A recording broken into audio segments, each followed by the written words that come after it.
नमस्कार, मेरा मध्य प्रदेश देख रहे हैं आप। मैं हूं पुनीत पाठक और सुर्खियों के बाद खबरें विस्तार से दिखाएंगे। शुरुआत आज हादसे से जुड़ी खबरों के साथ। सीधी में आज एक भयानक बस हादसा हुआ जिसमें 48 लोगों की जान चली गई। मौके पर राहत बचाव कार्य किया गया। हादसे के बाद मौके पर मातम की स्थिति दिखी। मुख्यमंत्री शिवराज सिंह चौहान के निर्देश पर प्रदेश सरकार के मंत्री तुलसीराम सिलावट और मंत्री राम खिलावन पटेल मौके पर पहुंचे, पीड़ितों को ढांढस बंधाया, शासन की तरफ से हर जरूरी मदद का भरोसा दिया। दोनों मंत्रियों ने राहत बचाव कार्य का जायजा लिया। तुलसीराम सिलावट ने कहा कि हादसे की हर एंगल से जांच होगी, जो दोषी होगा उस पर कार्रवाई करेंगे। आज सुबह करीब 8:30 बजे सीधी से सतना जाने वाली एक निजी यात्री बस रामपुर नैकिन में बाण सागर नहर में जा गिरी। नहर काफी गहरी और चौड़ी थी। पानी इतना ज्यादा था कि पूरी की पूरी बस उसमें समा गई। पहले आसपास के लोगों ने अपने स्तर पर बचाव किया और तकरीबन 1-1.5 घंटे बाद मौके पर प्रशासन ने रेस्क्यू शुरू किया। बस को मोहनिया घाट से जाना था, लेकिन जाम लगा था तो ड्राइवर ने रूट बदल दिया। जहां से बस गुजर रही थी वो सड़क नहर के किनारे किनारे थी, वहां कोई रेलिंग भी नहीं थी और इसी वजह से ये बड़ा हादसा हो गया। हादसे में बचे लोगों ने बताया कि 32 सीटर बस में 55 से 60 यात्री सवार थे। हादसे के बाद सीएम शिवराज सिंह ने गृह प्रवेशम कार्यक्रम को स्थगित कर दिया। अधिकारियों का युद्धस्तर पर राहत और बचाव कार्य में जुटने को निर्देश दिया। सीएम शिवराज ने मृतकों के परिजन को प्रदेश सरकार की तरफ से 5-5 लाख रुपए की आर्थिक मदद दी। हादसे पर राष्ट्रपति रामनाथ कोविंद, प्रधानमंत्री नरेंद्र मोदी, केंद्रीय गृह मंत्री अमित शाह, मध्य प्रदेश की राज्यपाल आनंदीबेन पटेल ने दुख जताया।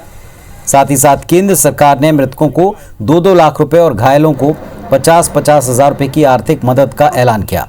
राज्यसभा सांसद ज्योतिरादित्य सिंधिया, प्रदेश कांग्रेस अध्यक्ष कमलनाथ ने भी इस हादसे पर दुख जताया।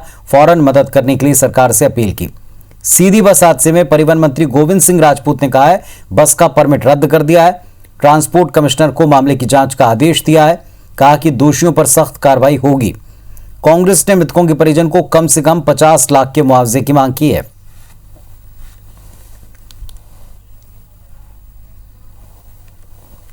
मुझे नहीं पता कि कैसे हुआ, लेकिन छुए घाटी से बस बहुत तेज रफ्तार में थी, बहुत तेज, और अचानक से ले जाकर एक बस ढोल दिया और ड्राइवर निकल के भाग गया।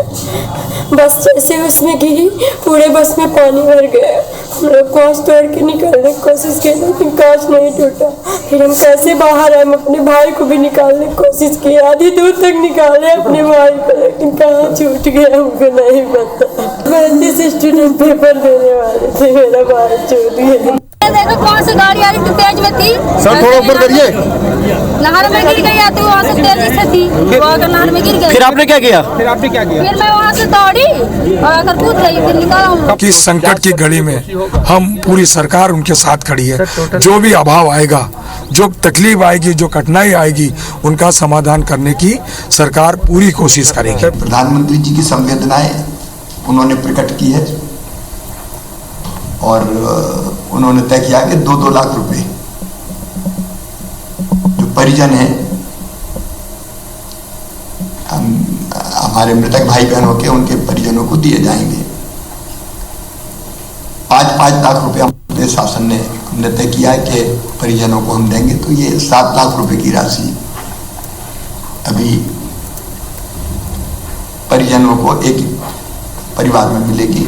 आदेश दे दिए गए हैं, घटना के जांच के आदेश दिए हैं। जो भी जांच में दोषी पाया जाएगा उसको सख्त से सख्त सजा दी जाएगी। गाड़ी मालिक का जो रजिस्ट्रेशन है, परमिट अरेस्ट कर दिया गया है। इसमें कुछ लापरवाहियां भी हुई है। एक तो राष्ट्रीय राजमार्ग 5 दिन से बंद है, शायद राष्ट्रीय राजमार्ग बंद नहीं होता तो इस तरह की घटना नहीं घटती। मेरी मांग है मध्य प्रदेश सरकार के मुखिया से, देश के प्रधानमंत्री से कि कम 50-50 लाख रुपए इनके प्रत्येक परिवार को देना चाहिए जिनकी मृत्यु हुई है। सीधी में बस हादसे के बाद देश भर में लोग पीड़ित परिवार के लिए शोक संवेदनाएं प्रकट कर रहे हैं, लेकिन तमाम लोगों के बीच में कई बार इस पूरे घटनाक्रम में ट्वीट्स भी देखने को मिले। मुख्यमंत्री शिवराज सिंह चौहान ने अपने कार्यक्रम को स्थगित किया, गृह प्रवेशम कार्यक्रम को स्थगित किया, कैबिनेट की बैठक को लेकर की भी स्थगन की जानकारी आई। लेकिन आपको ये सब जानकर हैरानी होगी कि इन सब के बावजूद बैतूल में गृह प्रवेशम कार्यक्रम आयोजित हुआ। यहां के सांसद ने जमकर डांस किया, मानो बैतूल के बीजेपी सांसद को इस दुखद खबर से कोई मतलब नहीं था। सांसद डीडी उइके बाकायदा आदर्श ग्राम कानवाड़ी पहुंचे, गृह प्रवेशम कार्यक्रम किया और आदिवासियों के साथ जमकर ठुमके लगाए।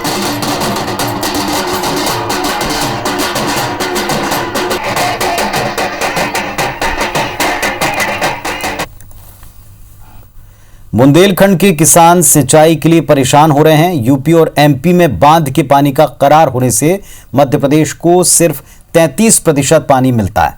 खजुराहो के चंद्रनगर सर्किल के रनगुआ बांध का पानी अब नहरों में नहीं छोड़ा जा रहा। मांगों को लेकर किसानों ने सिंचाई विभाग के दफ्तर का घेराव किया, लेकिन आश्वासन के बाद भी पानी नहीं छोड़ने से किसान दोबारा धरने पर बैठ गए। सिंचाई विभाग ने राजनगर एसडीएम को लिखित पत्र में मध्य प्रदेश के कोटे का पानी देने की बात कही, तो वहीं किसानों ने नहर में कम पानी छोड़ने की शिकायत की। वैसे राजनगर एसडीएम ने कुएं आदि से वैकल्पिक व्यवस्था के लिए एक ट्रांसफार्मर लगवा दिया, लेकिन पानी की कमी से अब किसानों की खड़ी फसल दिन प्रतिदिन नष्ट हो रही है। पूरा मसला दो राज्य सरकारों के बीच उलझा होने से परेशान किसानों की अब सुध लेने वाला कोई नहीं है। पानी की जो समस्या है कि हमको मात्र एक पानी की जरूरत है। बता रहे सब लोग के 2 फुट पानी कह दो तो खोली जाए, नहीं तो हम मर रहे सब किसान। यदि 8 दिन पानी नहीं मिलता है तो फसल नष्ट हो जाएगी। हमको उसे 1 फुट ना 2 फुट पानी से कोई मतलब नहीं निकल सकता है। इसलिए श्रीमान जी से निवेदन है कि यहाँ पर आकर हमको पानी खुलवाए। उत्तर प्रदेश के जल संसाधन विभाग के अधिकारियों के द्वारा स्थल निरीक्षण किया गया था और उनका ये भी कहना है कि उत्तर प्रदेश सरकार ने इस पर रोक लगाई है, क्योंकि कोटे का जो पानी था वो 31/12/2020 के पहले ही ले जा चुके हैं। इस संबंध में ज्ञापन भी आया था और उनका ये कहना था कि वैकल्पिक व्यवस्था की जाए। तो मैंने एमपीईबी के अधिकारियों से अनुरोध किया था और तत्काल वहाँ पर एक नया ट्रांसफार्मर भी लगवा दिया था ताकि लोग कुओं वगैरह से पानी ले सकें। मध्य प्रदेश में मुख्यमंत्री के आदेश के बाद मुरैना में माफिया के खिलाफ प्रशासन एक्शन में है। हाल ही में अवैध कॉलोनियों पर कार्रवाई के बाद कॉलोनाइजर्स में हड़कंप मचा है। जिला प्रशासन की 2 साल पहले हुई कार्रवाई में 12 भूमाफियाओं पर अब तक एफआईआर तक दर्ज नहीं हुई। कॉलोनाइजर्स को बड़े बड़े नेताओं और अधिकारियों का संरक्षण प्राप्त है, इसीलिए वो कार्रवाई से बचते आए। एएसपी ने मामला दर्ज करने के लिए प्रतिवेदन न मिलने की बात कही, तो नगर निगम 2 साल में कागजों की जांच नहीं निपटा पाया। कांग्रेस ने सभी माफिया पर कड़ी कार्रवाई की बात दोहराई। भाजपा नेता विभागीय जांच पूरी होने पर कार्रवाई की बात कहते हैं, लेकिन माफिया के खिलाफ कार्रवाई का मामला राजनीतिक चालबाजियों की भेंट चढ़ता आया है।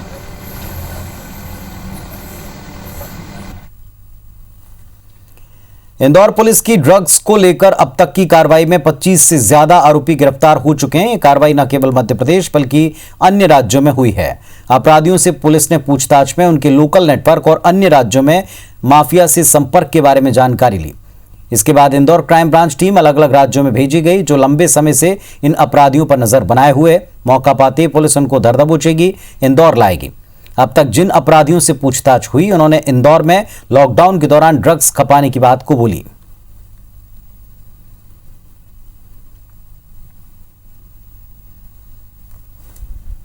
उस पूरे मामले में 30 से ज्यादा गिरफ्तारियां हो चुकी हैं। उससे जुड़े जो दूसरे मामले में पुलिस ने कार्रवाई की, उसमें भी लगभग 2 दर्जन अलग कार्रवाइयां हो चुकी हैं। जीरो टॉलरेंस पर पुलिस पूरी तरीके से सक्रिय है और आने वाले समय में जैसा मैंने जिक्र किया कि न सिर्फ इंदौर के बल्कि पूरे जोन के इस तरह के जो भी क्रिमिनल्स हैं, अपराधी हैं, जो मुख्य तौर पे ड्रग के कारोबार में लिप्त हैं, उन पर कड़ी कार्रवाई सुनिश्चित की जा रही है। पटना के सिरसी इलाके में गर्भवती महिला के कंधे पर एक बच्चे को बिठाकर जुलूस निकालने के साथ साथ रास्ते भर उसकी पिटाई की गई। इस पर एसपी राजीव कुमार मिश्रा ने सख्त एक्शन लिया। घटना में शामिल 4 आरोपियों को पुलिस ने गिरफ्तार किया है। अमानवीय घटना में लापरवाही बरतने वाले थाना प्रभारी राकेश शर्मा को गुना एसपी ने निलंबित कर दिया। पीड़िता के बयान के बाद एक और आरोपी का नाम सामने आया। पहले केस को जमानती धाराओं में दर्ज किया था। अब मामले की गंभीरता को देख गुना एसपी ने इस घटना को अमानवीय करार देते हुए कई धाराओं को बढ़ाया। वरिष्ठ अधिकारियों के निर्देशानुसार महिला को गुप्त तरीके से गांव लाकर मारपीट करने के चलते इसमें अपहरण जैसी धाराएं जोड़ी गई। पूर्व मुख्यमंत्री कमलनाथ ने घटना को लेकर सरकार को कटघरे में खड़ा किया, तो प्रदेश के गृह मंत्री नरोत्तम मिश्रा ने मामले को गंभीर बताते हुए दोषियों पर कार्रवाई की बात कही। ये दिनांक 9 फरवरी की घटना है जिसमें कि इस महिला के साथ उसके जो ससुराल पक्ष के लोग हैं उन्होंने मारपीट और दुर्व्यवहार किया था। उसमें 3 आरोपियों को गिरफ्तार कर लिया गया है, पूर्व में किया गया था। अभी इसमें कुछ 2 आरोपी और बढ़े हैं जिनको कि गिरफ्तार किया जा रहा है। कुछ तथ्य इसमें गंभीर धाराओं के आ रहे हैं। सभी आरोपी हमारी हिरासत में लगभग आ चुके हैं। उनको न्यायालय पेश करके अग्रिम कार्रवाई की जाएगी। 9 तारीख की घटना पर उसी समय कायमी हो गई थी, पर जैसा मैंने आपके माध्यम से जाना वो गंभीर किस्म की घटना है। मैंने एसपी को निर्देश किया है कि उन्हें पुनः गिरफ्तार करके गैर जमानती धाराएं उन पर लगाएं।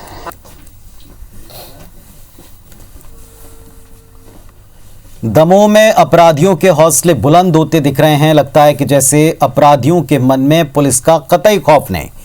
खुलेआम आए दिन शहर में चाकूबाजी और दिन दहाड़े मारपीट जैसी घटनाएं हो रही। एक मामला शहर के राय चौराहे पर दिखा।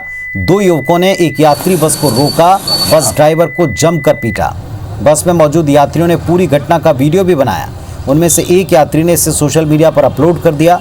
इसके बाद वायरल वीडियो सोशल मीडिया पर जमकर सुर्खियां बटोर रहा है। वीडियो सामने आने के बाद कोतवाली पुलिस ने अब इसकी छानबीन शुरू की।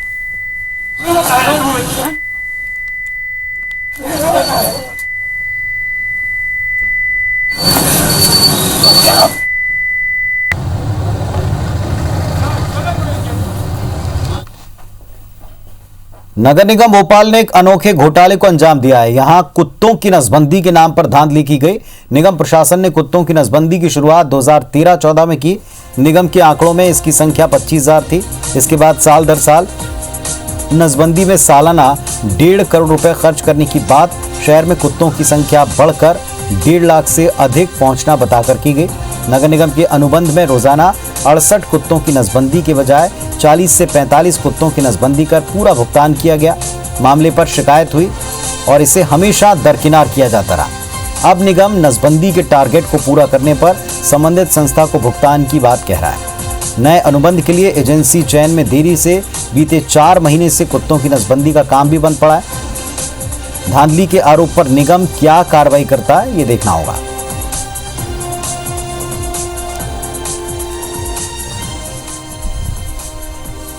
नगर निगम भोपाल के जो जिम्मेदार वर्तमान में अधिकारी कर्मचारी रहे हैं, 2017 से अभी तक अगर इस पूरे मामले को देखा जाएगा तो करोड़ों रुपए का भ्रष्टाचार इसमें निकलेगा। और हमारी आपके माध्यम से यही मांग है कि मिस्टर KVS चौधरी कमिश्नर साहब इस पूरे मामले को गंभीरता से लें और साथ में प्रशासक भी गंभीरता से लें और इस पूरे मामले पर जांच संस्थित करें। नहीं, अब उसमें फाइनली टेंडर वगैरह कंप्लीट होकर हमारी एजेंसी फाइनल हो चुकी है। अब उनसे जल्दी से मतलब काम कराकर जो ABC प्रोग्राम होती है, एनुअल बर्थ कंट्रोल प्रोग्राम होती है, उस प्रोग्राम के साथ काम करना है। मान इस बार टारगेट ओरिएंटेड पेमेंट ही है, टारगेट बेस्ड पेमेंट ही है। जितना मान लीजिए वो फाइनली वाला आउटपुट देंगे उतना उसके आधार पर ही पेमेंट करेंगे। और जो अपनी संख्या, पॉपुलेशन की संख्या है, उसके आधार पर जो मतलब डॉग्स है उनमें से जिनका नहीं हुआ है, जिनको करना चाहिए उनको करें। कोरोना का टीका लगवाने में फ्रंटलाइन वर्कर स्वास्थ्य कर्मियों से भी पीछे हैं। भोपाल में 6 दिन में 91,000 से अधिक फ्रंटलाइन वर्कर्स को वैक्सीनेशन के लिए बुलाया गया, लेकिन इनमें से केवल 19,000 कर्मचारी वैक्सीनेशन के लिए पहुंचे, यानी सिर्फ 20% कर्मचारियों ने दिलचस्पी दिखाई है। स्वास्थ्य विभाग के मुताबिक भोपाल में 19 फरवरी को फ्रंटलाइन वर्कर्स को वैक्सीन लगाई जाएगी। 20 फरवरी को मॉपअप राउंड होगा। मध्य प्रदेश में कोरोना वैक्सीनेशन के दूसरे चरण में प्रदेश के 3 लाख और भोपाल के 26,000 फ्रंटलाइन वर्कर्स को वैक्सीन लगाने का टारगेट तय किया गया है।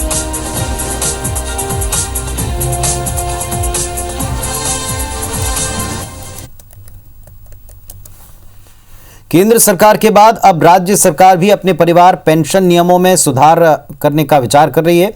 केंद्र ने हाल ही में पेंशन नियमों में संशोधन किया, जिसके मुताबिक पति पत्नी दोनों केंद्र सरकार की सेवा में हैं और दोनों की मृत्यु हो जाती है तो दोनों के मूल वेतन की 50% राशि पेंशन के तौर पर आश्रित को मिलेगी। केंद्र ने इसके लिए पेंशन नियम में संशोधन किया है। राज्य सरकार में भी इस पर विचार शुरू हो गया है। इसके लिए केंद्र के नए पेंशन नियमों के ड्राफ्ट का अध्ययन हो रहा है। सूत्रों के मुताबिक सरकार न्यूनतम पेंशन सीमा बढ़ा सकती है।